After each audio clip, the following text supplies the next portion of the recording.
Halo Sobat Mager, bagaimana kabar kalian? Semoga kalian senantiasa dalam keadaan baik-baik saja. Kali ini saya akan membahas sebuah film asal Jepang yang berjudul Nobody Knows atau Dare mo Shiranai yang dirilis pada 21 Oktober 2004. Film ini disutradarai oleh Hirokazu Koreeda serta dibintangi oleh Yuya Yakira, Ayuki Taura, Hige Kimura, Momoko Shimizu, You, dan Hanae Kan. Nobody Knows menceritakan tentang 4 anak, masing-masing dengan ayah yang berbeda. Mereka ditinggalkan oleh ibunya selama berbulan-bulan. Lama-kelamaan, uang yang dikirim oleh ibunya habis. Hidup mereka semakin sulit, ditambah dengan fakta bahwa ketiga adik yang dirawat oleh anak tersebut tidak memiliki catatan sipil. Sebelum kita lanjut, mari dukung channel ini dengan subscribe, like, dan share video ini. Terima kasih. Baiklah, siapkan camilan atau rokok sebatang, jauhi keramaian, dan selamat menonton.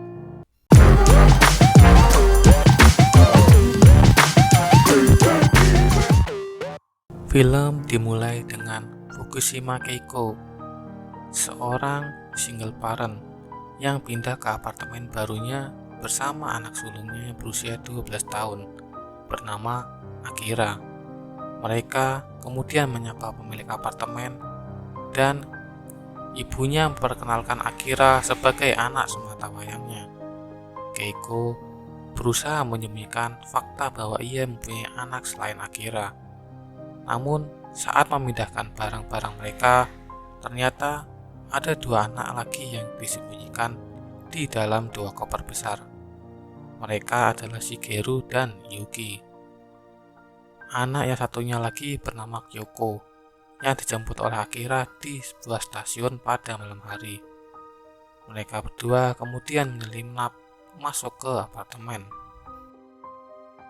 Malam hari, saat mereka makan malam, ibunya menjelaskan beberapa peraturan yang harus ditaati oleh anak-anaknya.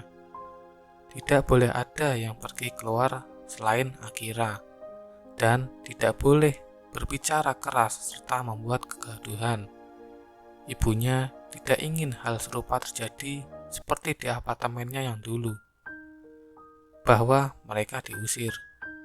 Dan untuk urusan mencuci baju, Kyoko hanya boleh ke balkon saat dirasa tidak ada orang lain yang dapat melihatnya. Sang ibu selalu bekerja tiap pagi dan tidak jarang pulang larut. Akira bertugas untuk mengurus kebutuhan mereka dan mengurus adik-adiknya. Satu hal yang harus dilakukan lagi, selain Akira, jangan sampai ada yang ketahuan pemilik apartemen, karena jika ketahuan pasti mereka akan langsung diusir saat itu juga.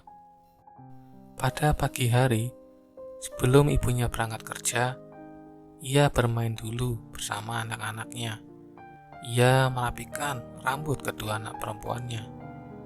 Ibu Akira memang begitu perhatian pada mereka semua.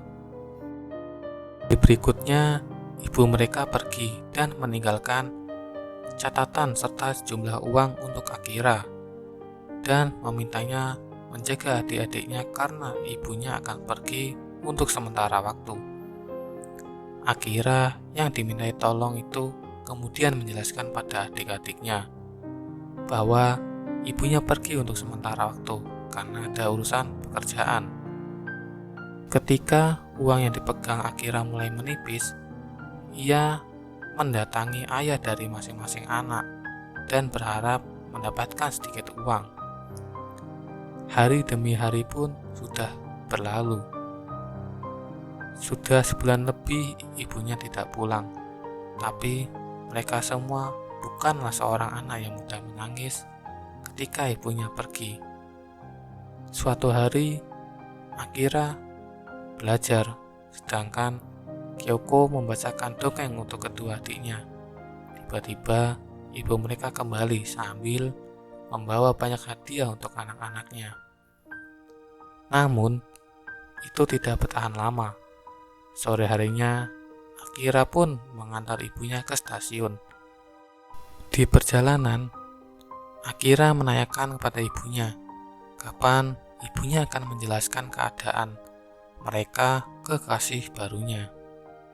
Akira juga menanyakan kapan dirinya akan pergi ke sekolah, dan ibunya pun menjawab bahwasanya orang bisa sukses tanpa pergi ke sekolah.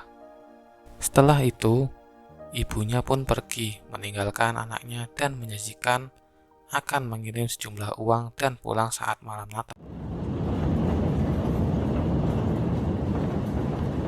Hari-hari berlalu. Mereka habiskan waktu untuk bermain di dalam rumah karena memang tak bisa untuk keluar rumah. Mereka makan malam bersama. 福島は先月いっぱいで退職しておりますが、どういったご用件でしょう。 Sudah berminggu-minggu, ibu mereka pergi dan belum juga mengirimkan mereka uang. Hari ini adalah hari ulang tahun Yuki, anak yang paling kecil. Mereka ingin Yuki menjemput ibunya di stasiun. Di jalan, Yuki dan Akira melihat sebuah kereta lewat di atas jembatan menuju bandara Haneda. Yuki sangat ingin pergi ke bandara untuk melihat pesawat yang sedang terbang. Hari pun berlalu cukup lama. Ibu mereka tak kunjung pulang untuk menengok anak-anaknya. Pada suatu hari, pemilik apartemen datang untuk menagih uang sewa. Kyoko, Shigeru, dan Yuki hanya terdiam, tidak berani untuk membuka pintu. Saat pemilik apartemen pergi, Akira pulang dan mengatakan pada Yuki untuk tidak khawatir. Akira sangat ingin bekerja paruh waktu di sebuah supermarket, akan tetapi dia tidak diperbolehkan karena belum berumur 16 tahun. Salah satu pegawai menyarankan kepada Akira untuk menghubungi polisi atau lembaga perlindungan anak. Akira tidak berani karena kalau itu terjadi, Akira tidak akan pernah bersama-sama lagi dengan adik-adiknya. Saat malam hari, Kyoko menyerahkan uang yang ia tabung untuk membeli piano kepada Akira. Kyoko memberikan uang tersebut untuk kebutuhan bersama daripada sebuah piano untuk dirinya sendiri. Pada suatu hari, mereka melakukan hal yang belum pernah dilakukan. Akira mengajak adik-adiknya keluar rumah untuk pertama kalinya. Mereka berlari-lari dan merasa sangat bahagia. Mereka juga berbelanja banyak di supermarket dan bermain bersama di sebuah taman. Saat adik-adiknya sedang bermain, Akira mengumpulkan sekantong tanah untuk dibawa pulang. Mereka menanam sebuah tanaman dengan tanah yang sudah dikumpulkan Akira, dan setiap pot diberi nama mereka masing-masing. Hari demi hari pun berlalu. Listrik dan air di apartemen mereka mati karena tidak pernah dibayar, sehingga Akira mengambil air dari taman untuk kebutuhan mereka. Tidak hanya itu, mereka juga mencuci serta menjemur pakaian di taman. Akira mengajak seorang gadis ke apartemennya yang ditemui Shigeru pada saat di taman. Gadis tersebut merasa prihatin melihat keadaan apartemen mereka. Gadis ini bernama Suki. Pada suatu malam, keadaan semakin memburuk. Mereka tidak memiliki cukup uang untuk kebutuhan sehari-hari. Akira mendapatkan beberapa makanan dari seorang pegawai supermarket yang merasa kasihan. Itu pun dilakukan secara diam-diam agar tidak diketahui bos mereka. Suki yang merasa kasihan pada Akira dan adik-adiknya sering menjenguk mereka di apartemen.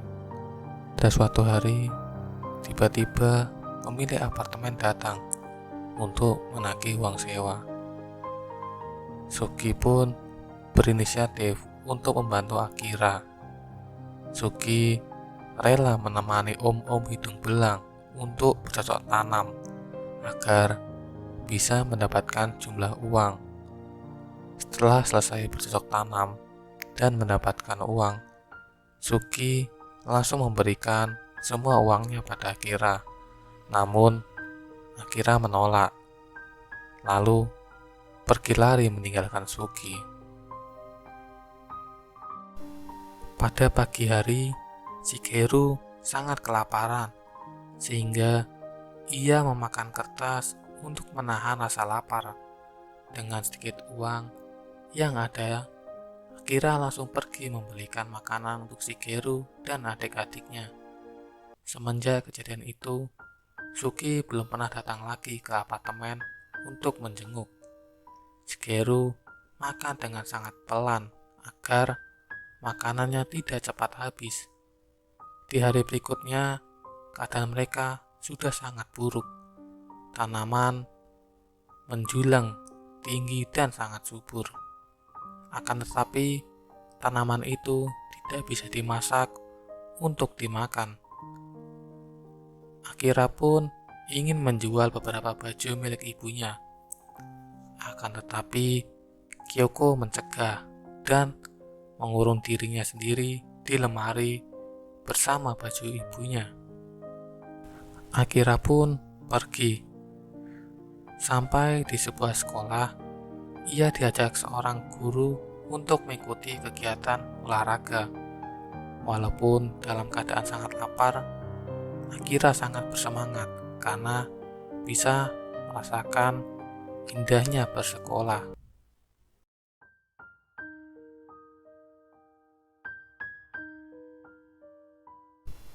Saat sampai di apartemen, Yuki dalam keadaan pingsan karena terjatuh dari sebuah kursi. Akira langsung pergi untuk membeli obat. Karena dia tidak mempunyai uang, akhirnya ia memberanikan diri untuk mencuri obat di supermarket. Setelah beberapa hari, keadaan Yuki tak kunjung membaik. Bahkan demamnya semakin parah. Akira pergi untuk meminta bantuan pada Suki. Kemudian, Akira dan Suki langsung membeli banyak coklat kesukaan Yuki. Saat sampai di apartemen, mereka mendapatkan kiriman uang dari ibunya. Namun, saat malam hari tiba, Yuki telah meninggal dunia. Mereka memasukkan Yuki ke dalam koper.